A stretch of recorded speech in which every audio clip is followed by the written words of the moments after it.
As we go to G2, let's review what the first G is about.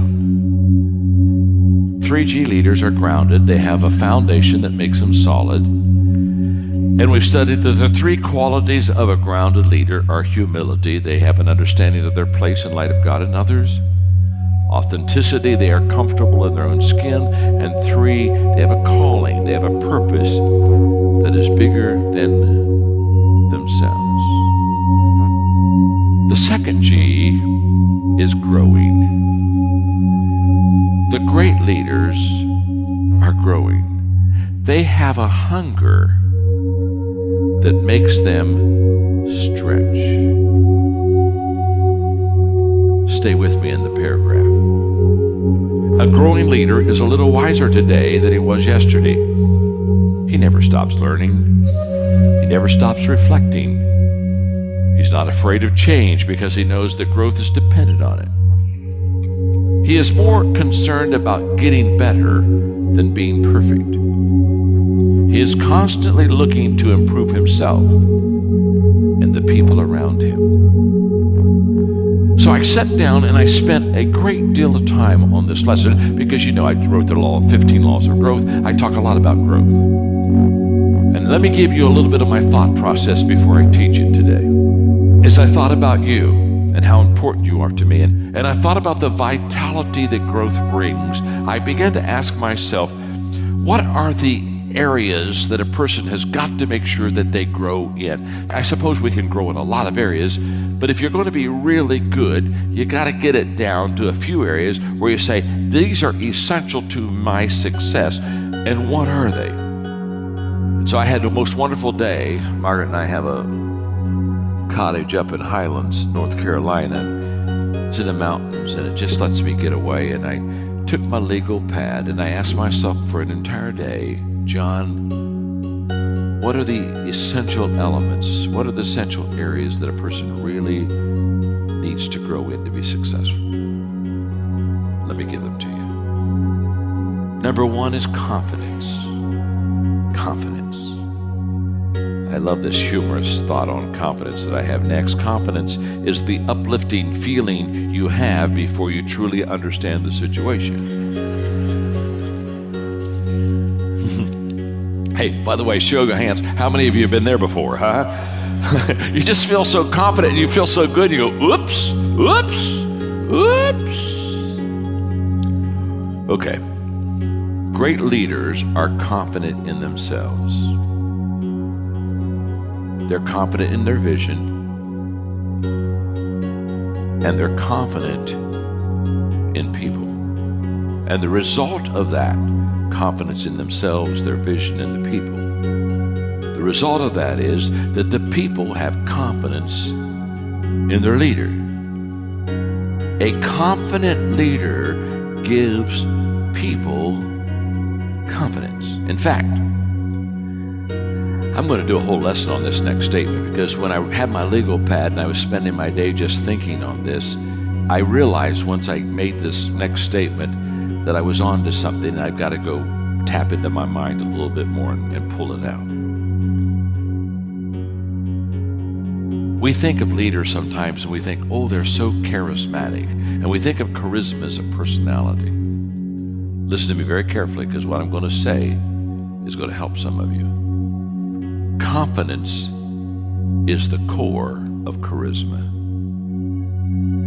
When you see a person that has charisma, the core of that ability to be free and open and enjoy their life, the very core of that is that they are confident in themselves. And I remember so well, let me tell you a quick story. I remember so well. This would be in the 1970s. And Margaret and I were going somewhere, and so I stopped at McDonald's. They didn't have a drive-through then. I mean, it's where you got out of the car and you went in. And I wanted to get something to eat, and I wanted to get a Diet Coke. And so I went in and I asked for a Diet Coke, and I'll never forget the girl behind the counter said, "We don't have Diet Coke, we just have Coke." And I said, okay. Then I'll tell you what, I don't want that. Just give me a cup full of ice. And she looked at me and said, "Oh, I don't think I can do that, sir." I mean, she's looking on her little deal, and there's no place where you punch a cup of ice. And so she said, "Well, she said, I don't think we can do that." And I smiled real confident at her, and I said, "Yes, you can." And I'll never forget. She looked at me. She said, "Okay, okay." And she went over and she got a cup. She got it nice. She was happy as a clam. Gave it to me, and I thanked her very much. And off I went. And as I walked back to the car, all of a sudden I realized what confidence does for people. Yes, you can. You can do that. Oh, okay. Woo! Never thought of it before. I would wish for every one of you today as a coach to really become a confident person. If you want a marketing plan, nothing sells like confidence. Nothing.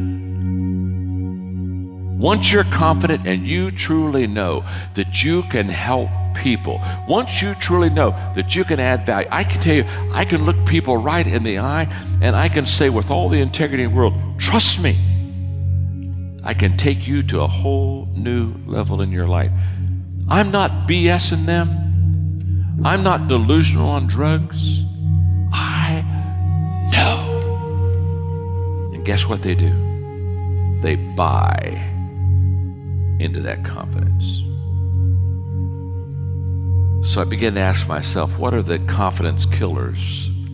If we're going to grow in it, we got to know where to clear the weeds, don't we? The number one confidence killer is low self-image. I don't think I can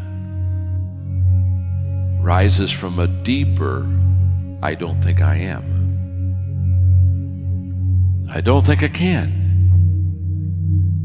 rises from a deeper I don't think I am. Lower self-worth translates into 37% less willingness to negotiate and use of 11% fewer negotiation strategies. Increased self-worth correlates with a greater willingness to incur the risk of prolonged negotiation and greater adaptability. This is a powerful statement on negotiation. You won't even go and negotiate if you don't have the confidence.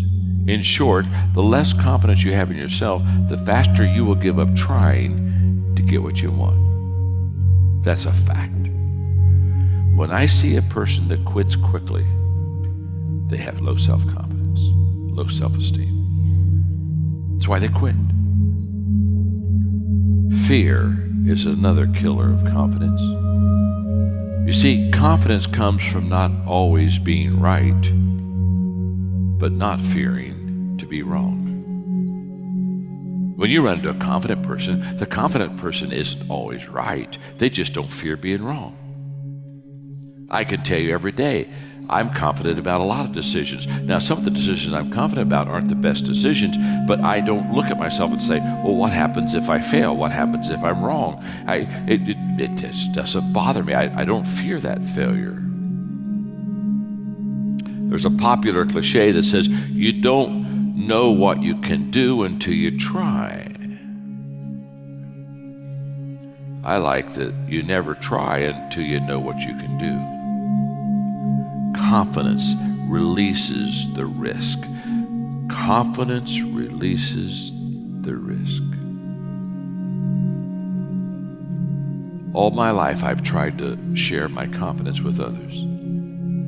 All my life, I've tried to bring people that were maybe had a little bit more timidity about decision making in life and go alongside of them, put my arm around them and say, hey, I'll loan you my confidence for a while. Let's go do it.